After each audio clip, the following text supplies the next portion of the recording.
திருச்சி கிழக்கு உள்ளிட்ட 5 தொகுதிகளின் இடைத்தேர்தல் தடையை நீக்க முதலமைச்சர் விஜய் கோரிக்கை மனுவை தாக்கல் செய்திருக்கிறார்.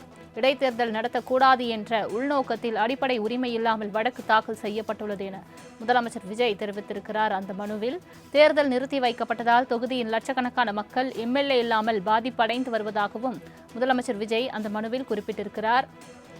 இது தொடர்பான மேலும் விவரங்களை தருவதற்காக செய்தியாளர் கிருஷ்ணமூர்த்தி இணைப்பில் இருக்கிறார். கிருஷ்ணமூர்த்தி, வணக்கம். முழு விவரங்கள் என்ன? வணக்கம். திருச்சி கிழக்கு உள்ளிட்ட 5 தொகுதிகளுக்கு இடைத்தேர்தல் அறிவிக்க விதிக்கப்பட்ட தடையை நீக்க வேண்டும் என்று தமிழக முதல்வர் விஜய் சார்பில் தற்போது சென்னை உயர்நீதிமன்றத்தில் பதில் மனு தாக்கல் செய்யப்பட்டிருக்கிறது. அந்த பதில் மனுவில் தேர்தல் வழக்கு நிலுவையில் உள்ளதால் திருச்சி கிழக்கு, கரூர், விராலிமலை, பெருந்துறை, அம்பாசமுத்திரம் தொகுதிகளுக்கு இடைத்தேர்தல் அறிவிக்க தடை விதிக்க கோரி பாளையங்கோட்டைச் சேர்ந்த வெங்கடாஜலபதி என்பவர் சென்னை உயர்நீதிமன்றத்தில் பொதுநல வழக்கு தாக்கல் செய்திருந்தார். இந்த வழக்கை விசாரித்த தலைமை நீதிபதி அமர்வு 5 தொகுதிகளுக்கும் இடைத்தேர்தல் அறிவிக்க தடை விதித்ததோடு தேர்தல் ஆணையமும் தேர்தல் வழக்கு முடியும் வரை இடைத்தேர்தல் அறிவிக்கப்பட மாட்டாது என்று பதில் மனு தாக்கல் செய்திருந்தது. இந்த வழக்கில் முதல்வர் விஜய் தரப்பில் பதில் மனு தாக்கல் செய்யப்பட்டுள்ளது.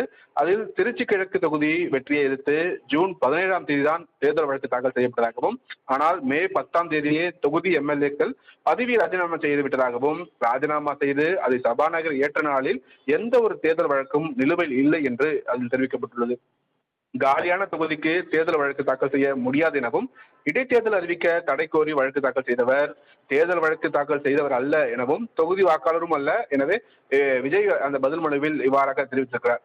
திருச்சி கிழக்கு தொகுதிக்கு இடைத்தேர்தல் நடத்தக்கூடாது என்ற உள்நோக்கத்தில் அடிப்படை உரிமை இல்லாமல் இந்த வழக்கு தாக்கல் செய்யப்பட்டுள்ளதாகவும், தேர்தல் நிறுத்தி வைக்கப்பட்டுள்ளதால் தொகுதியின் லட்சக்கணக்கான மக்கள் எம்எல்ஏ இல்லாமல் பாதிக்கப்பட்டுள்ளதாகவும், பொதுநலனுக்கு எதிரான இந்த வழக்கு விசாரணைக்கு உகந்ததல்ல என்று அந்த பதில் மனுவில் சுட்டிக்காட்டப்பட்டுள்ளது.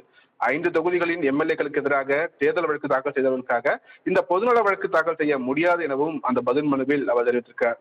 திருச்சி கிழக்கு தொகுதியில் 20 பேர் போட்டியிட்ட நிலையில் தேர்தல் வழக்கை தாக்கல் செய்தவரை வெற்றி பெற்றவராக அறிவிக்க முடியாது எனவும், காலியாக உள்ள திருச்சி கிழக்கு தொகுதிக்கு மக்கள் பிரதிநிதித்துவ சட்டப்படி தேர்தல் ஆணையம் இடைத்தேர்தல் அறிவிக்க வேண்டும் என்று விஜய் தரப்பில் அந்த பதில் மனுவில் தெரிவிக்கப்பட்டுள்ளது. இடைத்தேர்தல் அறிவிக்க தடை விதிக்கப்பட்ட 5 தொகுதிகளிலும் பலமுனை போட்டி நடந்துள்ளது. 2 வேட்பாளர்கள் மட்டும் போட்டியிடவில்லை என்பதால் பொதுநலன் கருதி இடைத்தேர்தல் அறிவிக்க விதிக்கப்பட்ட அந்த தடையை நீக்க வேண்டும் எனவும், வழக்கை அபராதத்துடன் தள்ளுபடி செய்ய வேண்டும் எனவும் விஜய் தரப்பில் அந்த பதில் மனுவில் கேட்டுக்கொள்ளப்பட்டுள்ளது. சலோமி, தங்களின் முழு விவரங்களுக்கு நன்றி கிருஷ்ணமூர்த்தி.